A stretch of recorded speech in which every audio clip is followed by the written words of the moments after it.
end zone underthrown. Touchdown, Trey Tucker. To the end zone it goes. Caught! Touchdown, Armand Ben.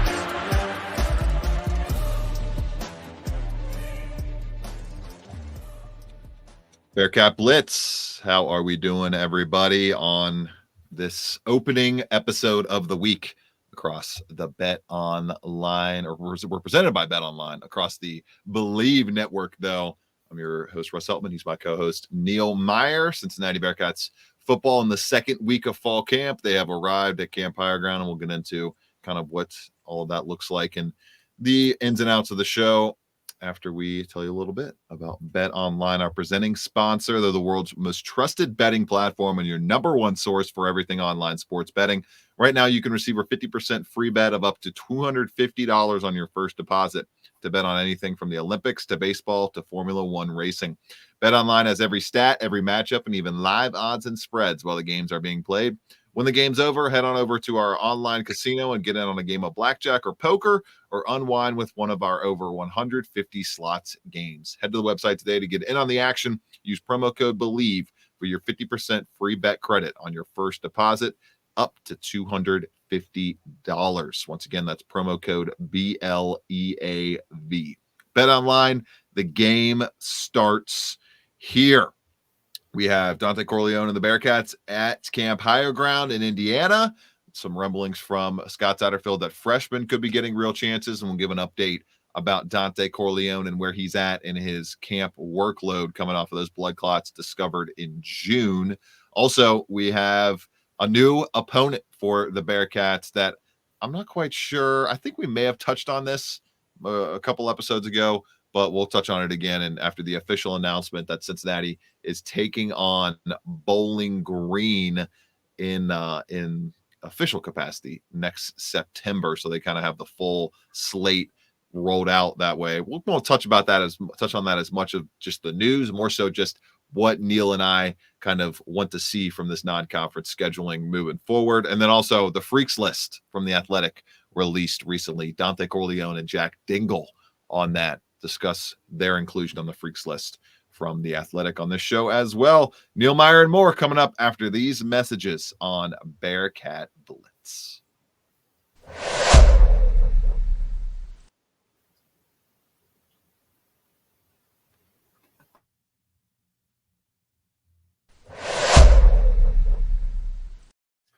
Bearcat Blitz, ready to roll with our full show slate here as Neil, the Bearcats are at Camp Higher Grounds, and the pads are starting to come on. I think they're fully padded practices starting up this week on Tuesday as we post this episode on Tuesday.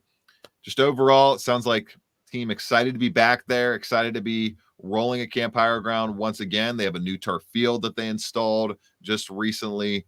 And overall, just from Scott Satterfield's comments following the first practice there at Higher Ground, sounds like everybody's ready to roll. Looking at the biggest news of the day, though, Neil, Dante Corleone not back fully to practice with the Bearcats, but he has been doing individual work and team walkthroughs as much as they will allow him to get after it with.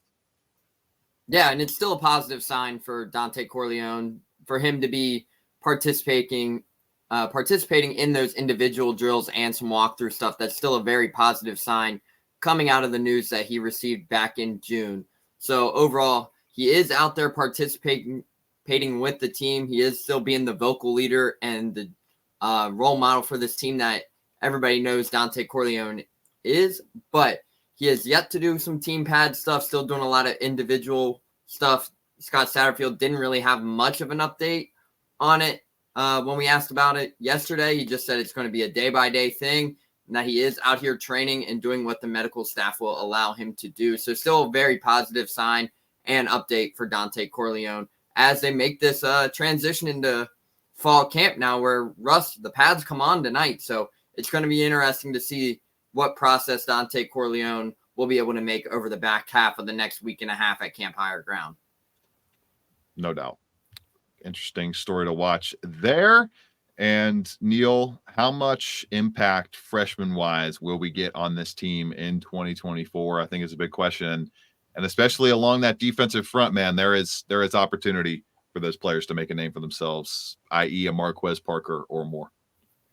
Yeah, absolutely. And Scott Satterfield even said it yesterday that there are some freshmen that they brought in that they will see time this season. It might be different from last year where you bring in a couple freshmen. Barry Jackson was a guy that we can use as an example here who played in 4 games, but they ended up redshirting him to get that extra year. So it will be interesting to see how many of those guys that we get out there. But Russ, there's a lot of freshmen that are flying around making plays throughout the early processes, early weeks of camp. Zay Johnson is one of them to really keep an eye on. He has looked fantastic throughout the opening week of fall camp, as he did in spring. Russ, I know you and I talked about it throughout the spring about the impact he could bring there at the cornerback position due to his size and physicality. But another one to keep an eye on, Marquez Parker, as you mentioned, there with a guy like Michael Coleman and Dante Corleone both out right now. And Michael Coleman lost for the season.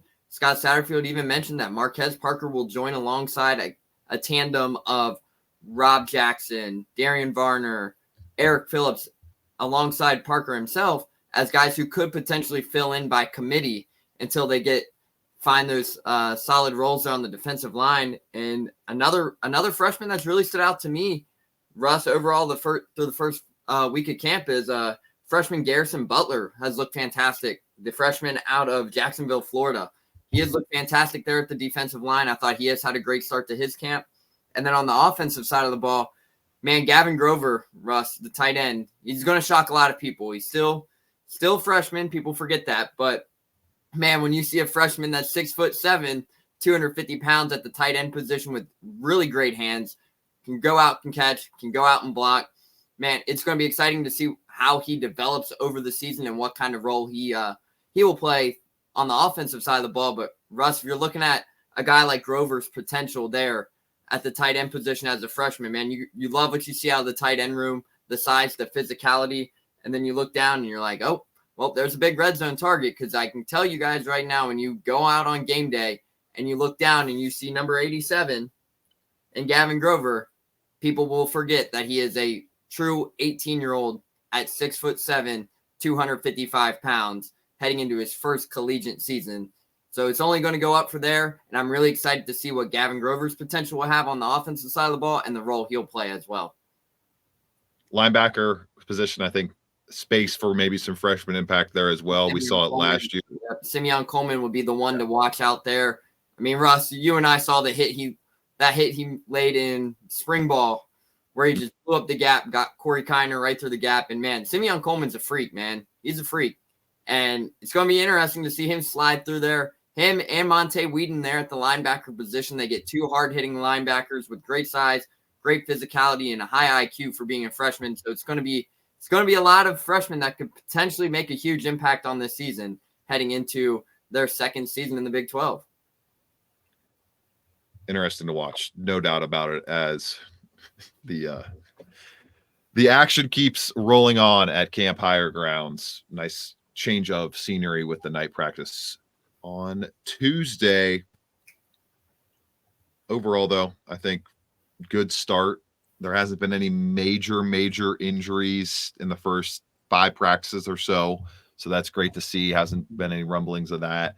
And obviously you lose Micah Coleman for the year in the summer.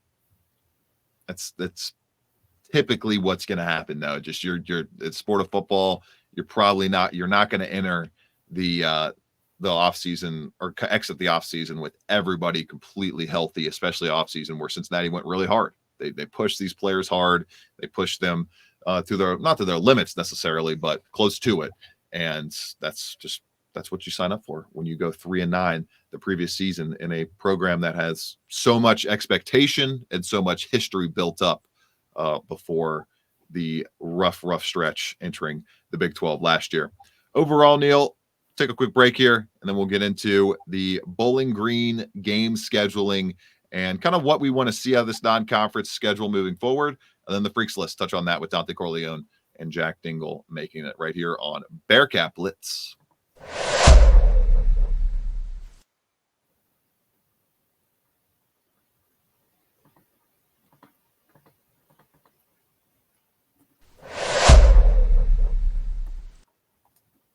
So Cincinnati officially scheduling Bowling Green as their replacement opponent next year, September 6th, welcoming the Bowling Green Falcons to the confines of Nippert Stadium to make sure that they can have an opponent ready to roll for their final non-conference game of the season. So Nebraska week 1, and then it's going to be Bowling Green week 2.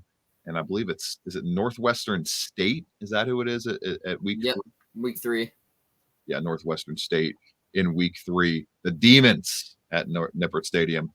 Neil, it kind of feels like, in my eyes, the most ideal way to approach this is try to find a marquee power conference, or it could be independent, anything like that, marquee game to fit into your first 3 games in the non-conference schedule, whether that be maybe a Louisville down the line or a Pitt once again, or something like Nebraska, which they've marked up next year for the neutral site game.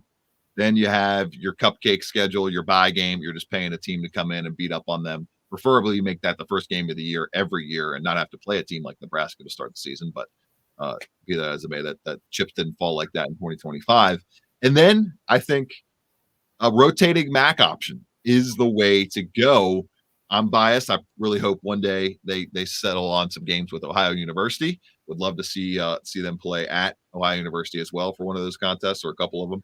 But overall, I think bouncing around the MAC and making that kind of your slotted in replacement for Miami, as opposed to a set team to replace Miami, I think would be a fun way to do it, and a fun way to kind of keep the regional status integrated, even though it's losing its weight across in-conference college football.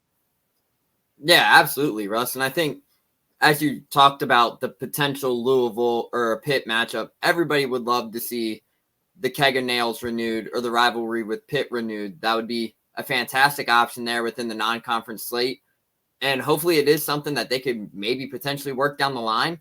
But me personally, Russ, as you mentioned, I love the rotating options of the MAC schools. Obviously, they played the Miami. They ended that rivalry. And Russ, for those who really follow the MAC, this is an opportunity for not only the MAC to get that buy-in game with a Power 5, Power 4, however you look at it, conference now, to really get that opportunity to showcase their abilities on the big stage as well. We'll have a weekend game instead of a midweek game for the MAC. So that's something that the MAC could potentially use to their advantage. But for Cincinnati's sake, there, Russ, I really like the alternating options. You have Bowling Green, you have Toledo, you have Ohio, you have Miami. They're all within a 4-hour radius. Kent State as well. They're all within a very close proximity of each other there in the Cincinnati region. So it would be very interesting to see if that is the option they elect to go with down the line. But man, Russ, me personally, I would love to see the Keg of Nails rivalry renewed or the rivalry with Pitt, but I don't know if that is feasible or if that is something that they are working on. So it would be something that would be potential for fans to really get engaged in the non-conference slate. I think that would bring a little bit more of a bigger rivalry and a bigger crowd than what the said Miami rivalry would be, despite losing the victory bell this past season. But overall, it's going to be really interesting to watch how does the University of Cincinnati handle this non-conference slate moving forward after 2025. And maybe it's a thought process of you have a set rivalry set up with one of these other teams that is kind of like your power conference, non-conference game. And then you have the rotation with the MAC, and you have the bye game mixed in there as well. Maybe you get all 3. That would be an ideal world of being able to get all 3 of those options.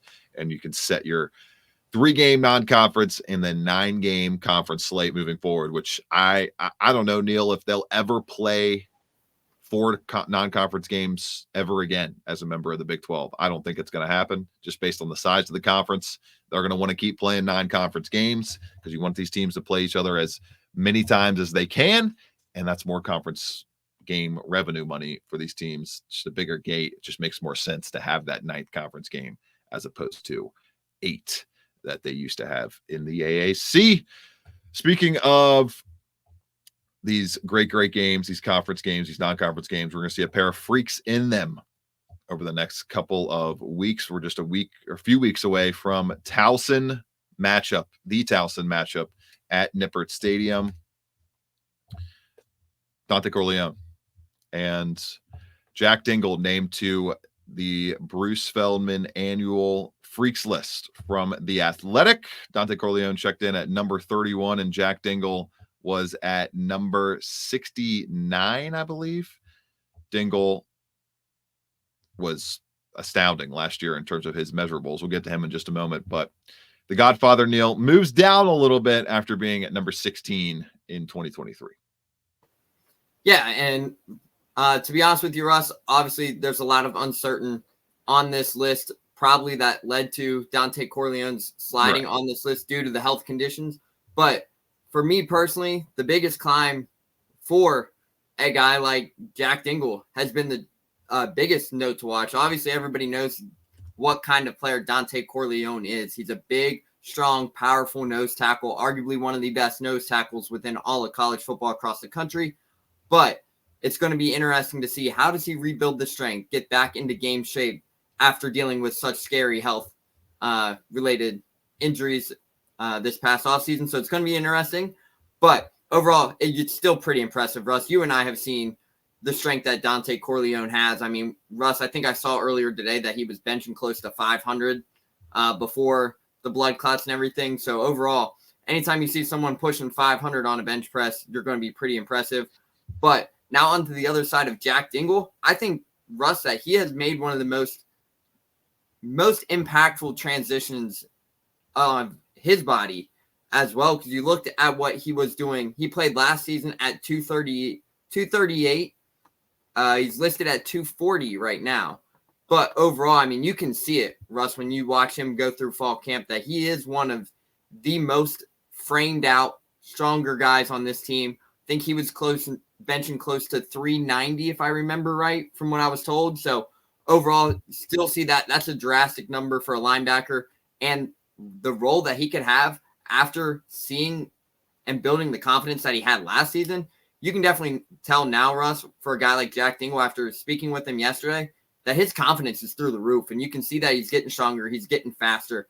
I think he said yesterday that we asked him about the catapult numbers, who had the higher catapult number between a guy like Jake Galladay or a guy like Jack Dingle. And Jack Dingle even said that Jake Galladay has him beat, but not by much right now. And he's hopefully to have those numbers increased by the end of the year. So that's going to be an interesting thing to watch and what those numbers will be. But Russ, anytime you get two Bearcats listed on the Freaks list, you're doing something right. I know they saw it a few years ago with Tyler Scott and Trey Tucker. Look where those two are at now. So overall, it's a testament to what Coach Nico Palizzetti is doing with this group. They're in the weight room as well. So you have to give credit where credit is due, and the job that Nico Palizzetti has done with this Bearcats football program. Dingle got the measurables, got the pedigree, the family history of his dad in the NFL. He's a guy that could maybe work his way into an NFL draft position, if not this year, then with a couple good years back-to-back in the Big 12 as he continues his journey in the Bearcats program. Wouldn't be shocked if Jack Dingle played his way into an NFL draftable position. A lot of guys trying to play their way into that spot and continue working at Camp Higher Ground over the next couple of weeks. We will be here to touch on all of it. Russ Heltman, Neil Meyer, wrapping up this opening first half of the week show of Bearcat Blitz on the Believe Network. We are presented by Bet Online. Stay tuned for more content later in the week, and have a great rest of your day, everybody. Bye-bye. 7-6, Ritter to the end zone, looking for Pierce. Did he hang on? Yes. Touchdown. Back as I've been around. Here he goes again. Busts free. Jerome Ford down the sideline. Foot race. House call. Touchdown. 79 yards.